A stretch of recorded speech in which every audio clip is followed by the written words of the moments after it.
السلام علیکم۔ اسم راشد کی ادبی دنیا میں ہم آپ کا استقبال کرتے ہیں۔ پیش خدمت ہے، آپ کے سامنے لے کر کے آیا ہوں آپ کا پسندیدہ، سب سے زیادہ پسندیدہ کالم لندن کی ڈائری۔ جی ہاں، ہر اتوار کی طرح اس اتوار کے بھی میں آپ کے سامنے لے کر کے آیا ہوں۔ اخبار مشرق کلکتہ، اتوار 31 مئی کو شائع ہونے والا یہ مضمون، جس کے مصنف ہیں فہیم اختر لندن۔ آج کا عنوان ہے جلے تو جلال تو۔ ماہ رمضان بھی گزر گیا اور عید بھی بحالت مجبوری لوگوں نے منائی، لیکن کرونا وائرس کی وجہ سے دنیا بھر میں لوگوں کو گھروں میں قید کرنے کے لیے لاک ڈاؤن اب تک معمہ بنا ہوا ہے۔ تاہم یورپ میں دھیرے دھیرے زندگی معمول پر آنا شروع ہو چکی ہے، لیکن حکومت کی اعصابی کیفیت اور ماہرین کی اوٹ پٹانگ باتوں سے ہم جیسے عام لوگ بری طرح پھنس کر رہ گئے ہیں۔ سمجھ میں یہ نہیں آ رہا ہے کہ کیا اب ہم اپنی زندگی سے کرونا وائرس کو الگ کر پائیں گے، یا آئے دن اس کے خوف سے ہسپتال کا چکر لگاتے رہیں گے۔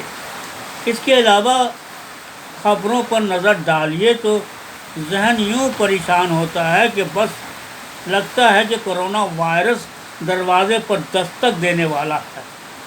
میں نے تو مارے خوف کے خبروں کو سننا یا دیکھنا ہی چھوڑ دیا ہے۔ نہیں کیا سبھی یہ بات کہہ رہے ہیں، اب کون بھلا خبر دیکھے یا سنے؟ شروع سے آخر تک اتنے لوگ مرے اور اتنے لوگ ہسپتال میں، یا کرونا وائرس دوبارہ آنے کا اندیشہ؟ توبہ توبہ، جی اکتا گیا ہے اور سمجھ میں یہ نہیں آ رہا کہ کرے تو کیا کرے۔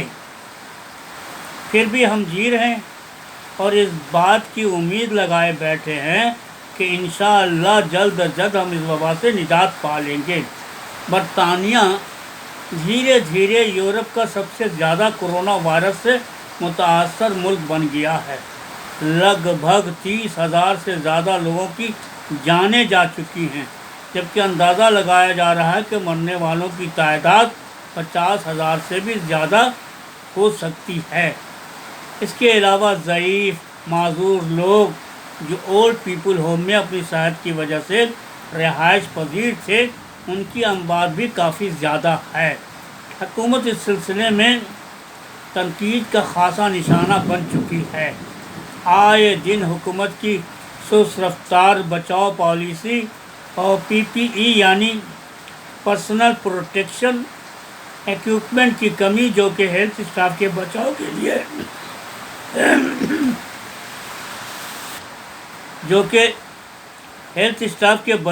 لیے لازمی تھا، کی وجہ سے حکومت نشانے پر ہے۔ اس کے علاوہ زیادہ تر اقلیتی طبقہ کے اسٹاف کی موت سے بھی لوگوں میں کافی غم و غصہ پایا جا رہا ہے۔ تاہم یہاں یہ بات بھی قابل غور ہے کہ کرونا وائرس سے زیادہ تر مرنے والوں میں ایک بات عام پائی جا رہی ہے، جو پہلے سے ہی کسی بیمار میں مبتلا رہے ہو، جس کی وجہ سے ایسے لوگ کرونا وائرس کی لپیٹ میں آنے کے بعد جلد موت کی آغوش میں چلے جا رہے ہیں۔ لیکن عام طور پر ایسا دیکھا جا رہا ہے کہ کرونا وائرس کے شکار لوگ صحت یاب بھی ہو رہے ہیں۔ اگر آپ WHO کے پریس ریلیز کو دیکھیں تو آپ کو حیرانی ہوگی کہ کرونا وائرس سے مرنے والوں کی تعداد سے صحت یاب ہونے والوں کی تعداد بہت زیادہ ہے۔ ہاں، یہ سچ ہے کہ دوران کرونا وائرس ایک مریض کو جتنی اذیتیں سہنی پڑتی ہیں وہ کافی دردناک ہے۔ پھر نفسیاتی دباؤ اور ذہنی تناؤ بھی ایک ایسا اعصابی معاملہ بن گیا جس سے مریض تو زندگی اور موت سے لڑتا ہی ہے، لیکن عام آدمی بھی ان مریضوں کی کیفیت کو جان کر بیمار اور گھبرایا ہوا ہے۔ لندن کے فٹ پاتھ پر چلتے ہوئے سامنے سے آنے والا کوئی بھی بندہ ایسا خوفزدہ دکھتا ہے کہ محسوس یہ ہوتا ہے کہ میں کورونا کا مریض ہوں۔ اخلاقی طور پر ہم دونوں مسکرا کر ایک دوسرے کو یوں نظر انداز کرتے ہیں کہ اس بات سے کلیجہ منہ کو آ جاتا ہے۔ کچھ لوگ تو راستہ بھی تبدیل کر کے دوسری جانب چلے جاتے ہیں۔ ان باتوں سے ایسا محسوس ہوتا ہے کہ انسان کس قدر دوسرے انسان سے خوفزدہ، اور خوفزدہ کیوں نہ ہو، ہر کسی کو اپنی جان کی پڑی ہے۔ برطانیہ میں لاک ڈاؤن اب دم توڑتا ہوا نظر آ رہا۔ وزیر اعظم نے لوگوں سے صبر کرنے کی اپیل کی ہے، لیکن مجھے لگتا ہے کہ لوگوں کا صبر کا پیمانہ اب لبریز ہو رہا ہے۔ دھیرے دھیرے دکانیں کھلنے لگی ہیں، جن میں گارڈن سینٹر اور عمارتوں کی تعمیر کے میٹیریل کی دکانیں ہیں، تاہم ریسٹورنٹ وغیرہ فی الحال بند ہیں۔ حکومت اس بات کا اشارہ دے رہی ہے کہ اگر کورونا وائرس سے مرنے والوں کی تعداد دن بدن کم ہوتی جائے گی تو حکومت جولائی میں دکانوں کو پورے طور پر کھولنے پر غور کرے گی۔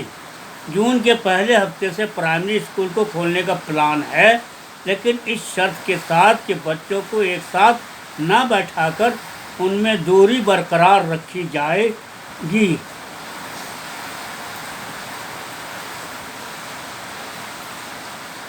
ٹیک اوے یعنی کھانے پینے کی چیزیں حسب معمول کھلی ہوئی ہیں۔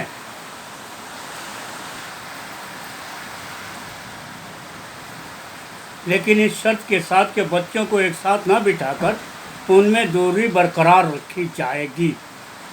ٹیک اوے یعنی کھانے پینے کی چیزیں حسب معمول کھلی ہوئی ہیں اور لوگ آن لائن اپنا آرڈر کر کے کھانا وغیرہ گھر منگوا رہے ہیں۔ سڑکوں پر گاڑیاں کافی تعداد میں نظر آنے لگی ہیں اور ٹرین اور بسوں میں مسافروں کی تعداد دن بدن بڑھتی جا رہی۔ اسی دوران BBC کی ایک رپورٹ کو پڑھ کر بہت دکھ ہوا کہ ہندوستان میں مزدوروں کی حالت ناگفتہ بہ ہے۔ وہ مزدور جو دیگر ریاستوں میں پھنسے ہوئے تھے، ان کا کوئی پسانے حال نہیں ہے، حکومت کا کوئی عطا پتہ نہیں ہے، اور غریب مزدور کسی طرح اپنی جان پر کھیل کر بڑے شہروں سے اپنے گاؤں کی طرف پیدل چل کر جا رہے ہیں۔ ان میں سے کئی ایسے مزدور تھے جو اپنی جان سے گئے تو کئی بھوک اور پیاس کی وجہ سے مارے گئے۔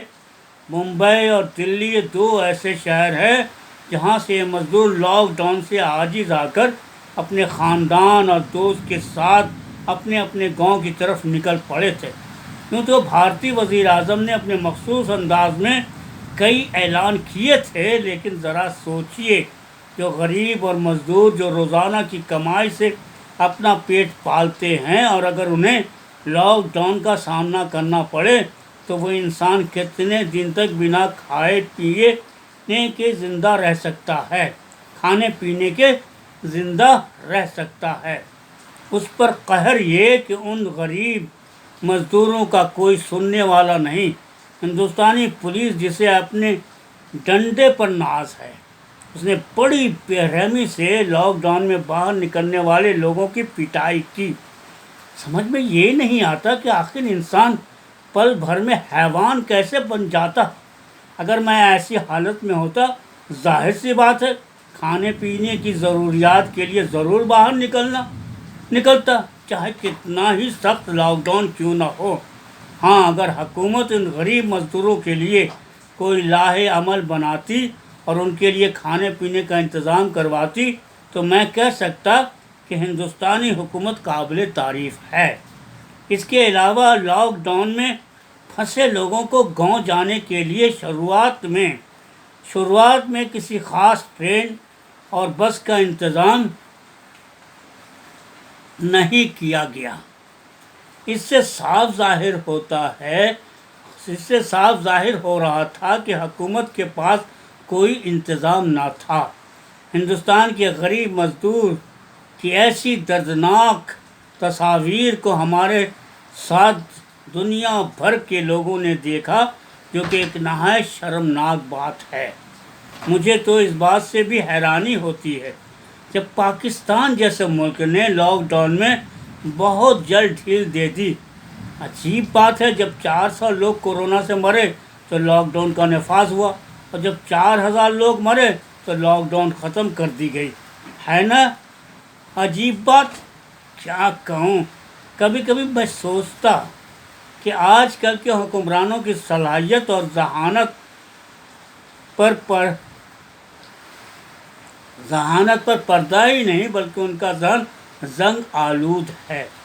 امریکی صدر کی بات کرے تو توبہ توبہ، وہ حضرت مرنے والوں پر دکھ کم دکھا رہے ہیں اور لاک ڈاؤن پر زیادہ فکر مند ہیں۔ اس کے علاوہ امریکی صدر ٹرمپ کے ہر جواب میں چین کا نام لینا لازمی ہے، اور اگر رپورٹر چینی ہو تو بس اس کی شامت ہے، کیونکہ ٹرمپ اپنے مخصوص انداز میں اس رپورٹر کے سوال کا جواب دینے کے بجائے اس سے یہ پوچھ لیتے ہیں کہ چین سے پوچھو۔ کورونا وائرس کا خوف ابھی پورے طور پر ختم نہیں ہوا ہے۔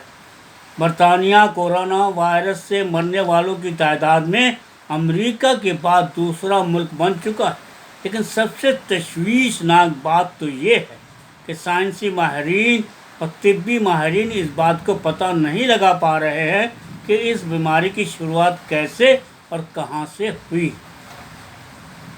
اس کے علاوہ آئے دن یہ ماہرین ایک ہی رٹ لگائے ہوئے ہیں کہ کورونا وائرس کی دوسری لہر آنے والی ہے۔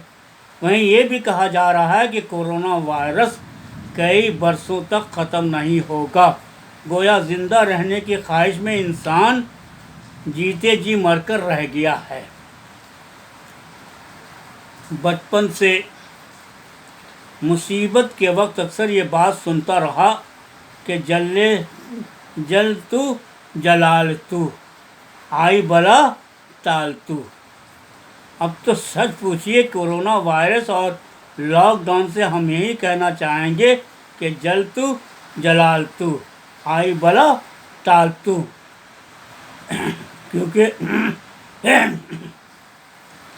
کیونکہ حکومت اب تو سچ پوچھیے، کورونا وائرس اور لاک ڈاؤن سے ہم یہی کہنا چاہیں گے کہ جل تو جلال تو، آئی بلا ٹال تو، کیونکہ حکومت اور اس کے بیان اور پالیسی محض ایک کھوکھلی بات لگتی ہے، جس سے اب تک کوئی ٹھوس بات یا اقدام سامنے نہیں آتے، سوائے مرنے والوں کی تعداد کتنی بڑی ہے۔ مجھے لوگوں کی مجبوری اور بے بسی کا پورا احساس ہے، اور میں اللہ سے دعا گو ہوں کہ یا اللہ اب مزید ہماری آزمائش نہ لے اور ہم سب کو اس وبا سے جلد نجات دلا دے۔ www.fahimakhtar.com۔ تو ابھی آپ اسم راشد کی ادبی دنیا میں اپنا سب سے زیادہ پسندیدہ کالم لندن کی ڈائری سن رہے تھے، جس کے مصنف ہیں فہیم اختر، اور آج کا عنوان تھا جل تو جلال تو۔ تو دوستو، بس ہم لوگ صرف دعا ہی کر سکتے ہیں اللہ تعالیٰ سے کہ اللہ تعالیٰ ہم سب کو، ساری دنیا کو کورونا وائرس کے اس بیماری سے جلد نجات دلائے اور انسانیت کو محفوظ رکھے۔ رب چاہے تو کچھ بھی کر سکتا ہے، اس کے لیے 1 سیکنڈ کا معاملہ ہے۔ تو دوستو، آپ بھی دعائیں کیجئے کہ اس بیماری سے ساری دنیا جلد سے جلد محفوظ ہو جائے اور ہر طرف خوشیوں کی لہر دوڑ جائے۔ تو اجازت دیجیے، پھر ملیں گے کسی نئے مضمون نئی کہانی کے ساتھ. تب تک کے لیے اسلام راشد کی ادبی دنیا کو اجازت دیجیے. اللہ حافظ.